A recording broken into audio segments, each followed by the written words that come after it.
जिला प्रशासन ने जनता से अपील की है कि कल मॉक ड्रिल होगा, जिसके लेकर के 4 बजे शाम से 7 बजे तक लाइट को बंद रखें और जिस रूट में ये मॉक ड्रिल होगी वहां जनता डरे नहीं, क्योंकि यह एक प्रयास है। एनसीसी के एयरफोर्स के सब लोग हम लोग बैठक करके कि मॉक ड्रिल जो कल होगी उसके संबंध में हम लोगों ने रूपरेखा तैयार की है।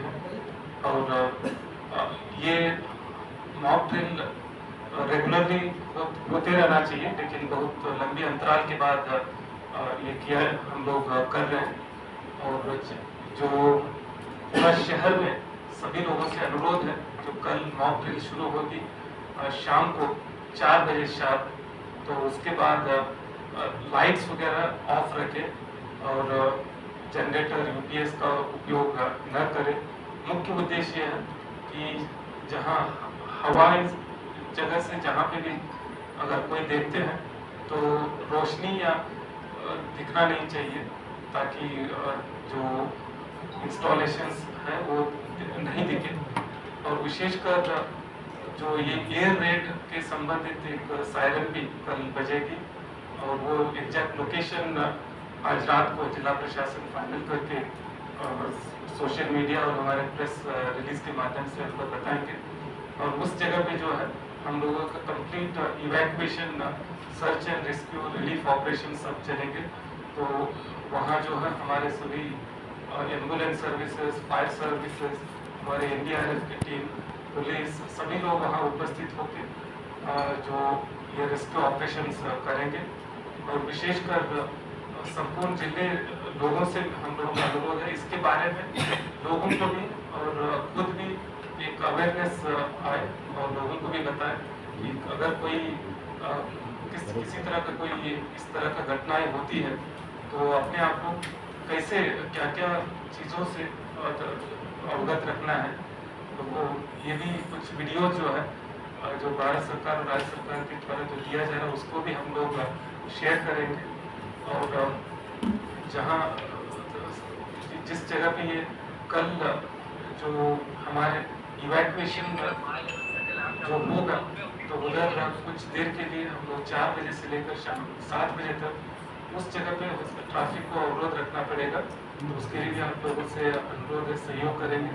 और वहाँ जितने भी घर है तो वहाँ पे भी अनुरोध है कि संपूर्ण लाइट्स वगैरह ऑफ रखें।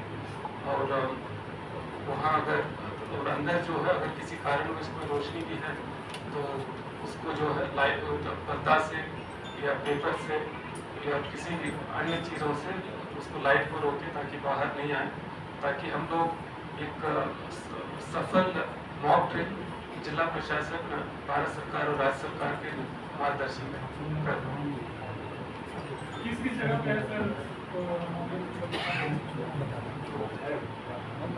रांची शहर में हम लोग अभी 5 जगह चयन किए, उसमें से एक फाइनल करेंगे, जो अभी उसी के संबंध में हम लोग फाइनल करने के लिए बैठक रखें। तो एक जगह पे हम लोग करेंगे। स्कूल और कॉलेज के बच्चों को जोड़ा जा रहा है कि इस मौके से निश्चित रूप से हमारे डीएससी और डीओ को हम लोगों ने निर्देश दिया कि जो हमारे जो ऑडियो विजुअल जो मटेरियल जो है उसको भी सभी स्कूल को दिया जाएगा, ताकि उनको भी जानकारी में रहे अगर किसी तरह का ऐसी घटना होती है तो क्या करना है, खासकर कहाँ अपने आप को सुरक्षित रखना है।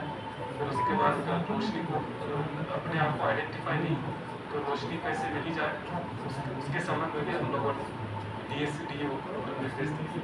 तो स्वास्थ्य को लेकर के, हेल्थ को लेकर के क्या कुछ, कौन सा सेंटर्स को रिजर्व रखा जाएगा, क्या है, किस तरह कितनी तैयारियां रहेगी उसकी? तो हमारे जो गवर्नमेंट की जो मेजर हॉस्पिटल्स जो है रिम्स और सदर हॉस्पिटल ये स्टैंड बाय में रहेगी। और टेम्परेरी हम लोग जहाँ ये मॉक ड्रिल होगा उधर टेम्परेरी एक हॉस्पिटल जो रिलीफ सेंटर कम जो मेडिकल जो कैंप जो है तो वहाँ पे भी एस्टैब्लिश करेंगे। एनसीसी एनएसएस क्या उसका रिव्यू है? तो यहाँ हमारे यहाँ एनसीसी का जो कम से कम 200 वॉलंटियर्स का इसमें जो है सहयोग करेंगे। बाहर वहाँ किसी तरह का एंट्री नहीं होगा। सर ये SSP सर ट्रैफिक इम्पोर्टेंस रहता है सर, ड्रिल होना है, एम्बुलेंस को लेकर के भी आप लोगों ने तैयारी की होगी, कई तरह के जैसे ड्रिल के दौरान गाड़ियाँ स्टॉप रहेंगी, रुकेगी, तो दो तीन इम्पोर्टेंट पॉइंट है। पहला, जिस एरिया में ड्रिल होगा, पहला वो इवैक्यूएशन ड्रिल होगा, तो उस एरिया में ट्रैफिक हम लोग डाइवर्ट करेंगे। 4 से 7 बजे के बीच में ट्रैफिक डाइवर्ट किया जाएगा। सबसे इम्पोर्टेंट ये है, जो बार बार कर रहे हैं हम लोग, ब्लैकआउट करना है। दुश्मन हमले के लिए वही जगह चुनता है जहां उसे रोशनी दिखती है, लगता है यहाँ पॉपुलेशन है या कोई फैक्ट्री है। तो हमारा सबसे बड़ा इम्पोर्टेंट जो अपील है आम जनता से कि जिस एरिया को हम लोग सेलेक्ट करेंगे वहाँ 100% लाइट ब्लैकआउट हो जाए, किसी भी हालत में लाइट न जले, ये अभ्यास है। लेकिन साथ ही साथ यह भी अपील है कि यह कल केवल मॉक ड्रिल है, कहीं कोई पैनिक होने की बात नहीं है, घबराने की बात नहीं है। अगर पुलिस का मूवमेंट दिखे, एम्बुलेंस का मूवमेंट दिखे तो लोग घबराए नहीं, यह जाने की अभ्यास है, ये रियल एक्सरसाइज नहीं बल्कि ये मॉक एक्सरसाइज। लेकिन लाइट कंप्लीटली ब्लैकआउट हो जाए, ये हम लोगों का रिक्वेस्ट है जिला प्रशासन का कि भाई उस एरिया का लाइट बिल्कुल ऑफ हो जाए, खिड़की विड़की भी आप बंद कर लें, नहीं तो पर्दा लगा लें, अपने जनरेटर को ऑफ कर लें, ये जरूर उस सेलेक्टेड एरिया में निश्चित हो जाए। दूसरा, जो ड्रिल शुरू होगा तो हम लोग उस एरिया में सायरन बजाएंगे, 3 मिनट का सायरन बजेगा, जो स्टार्ट हो जाएगा हमारा ड्रिल का स्टार्ट 4 बजे, वह 3 मिनट का जो सायरन बजेगा, इससे भी आम जनता पैनिक नहीं हो, ये अभ्यास के लिए है, ये आपको जरूर मीडिया के थ्रू हम बताना चाहेंगे। और जब वो साथ हमारा खत्म होगा एक्सरसाइज तो उसमें भी 3 मिनट का सायरन बजेगा, और वह siren 30 second on, 30 second of. शुरू का जो सायरन 4 बजेगा वो लगातार 3 मिनट बजेगा, लेकिन जो 7 में सायरन बजेगा वो 30 सेकंड बजेगा, 30 सेकंड ऑफ, फिर 30 सेकंड बजेगा, 30 सेकंड ऑफ, इस तरीके से चलेगा, ताकि आपको पता चल जाए कि अब हमारा ये एक्सरसाइज मॉक ड्रिल समाप्त हो गया है। तो 30 सेकंड 3 बार होगा कि एक ही बार, 2 बार? 3 बार। 3 बार। लेकिन जब शुरू में होगा तो 3 मिनट का होगा। सबसे इंपॉर्टेंट है, जिस एरिया को हम सेलेक्ट करके आपको बताएंगे थोड़ी देर के बाद, वो प्रेस में आ जाए, और उस एरिया की जनता जो है वो बिल्कुल, हम लोग अदरवाइज भी उसको अवेयर करेंगे, लेकिन आपके थ्रू भी अवेयरनेस हो जाए, घबराना नहीं है। हमारा रिक्वेस्ट है, अगर ट्रैफिक डाइवर्ट होता है उसको माने। दूसरा, ब्लैकआउट हो, सबसे इंपॉर्टेंट ये दो काम है, बाकी काम प्रशासन अपना करेगा।